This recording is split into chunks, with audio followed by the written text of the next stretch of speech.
আমার মাঝে মাঝে মনে হয় অপরাধবোধের মতো ঠুনকো আর ক্ষণস্থায়ী অনুভূতি আর একটাও নাই।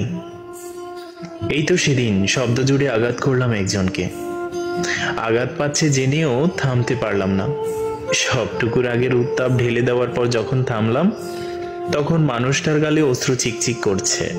জগতের চিরাচারিত নিয়মে এরপর আমার ভেতর অপরাধবোধ জন্মালো, যেমনটা জন্মেছিল গতকাল, গত বছর কিংবা এক যুগ আগে, সেদিনের পরে, যেদিন আমি ভীষণ নির্লিপ্ত হয়ে শীতল কণ্ঠস্বরে সবটুকু ভালোবাসার অস্তিত্ব অস্বীকার করে বলেছিলাম, তোমার উপর থেকে মন উঠে গেছে।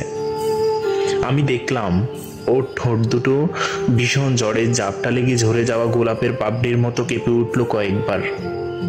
অতটুকু দেখে আমি চোখ সরিয়ে নিলাম।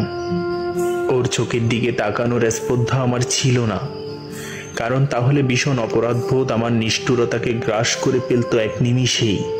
কাছ থেকে হেঁটে চলে গেলাম বহুদূর। ও জানতো আমি চলে গিয়েছি, আমি জানতাম আমি পালিয়ে গিয়েছি। কারণ অপরাধীরা পালিয়ে বাঁচতে চায় সত্য থেকে, সত্যিকারের ভালোবাসা থেকে, দূরে, অনেক দূরে। পৃথিবীর সবাই আমাকে প্রশ্ন করে, সে একই প্রশ্ন আমি নিজেও করি। সেই প্রশ্নের উত্তর আমি জানি না।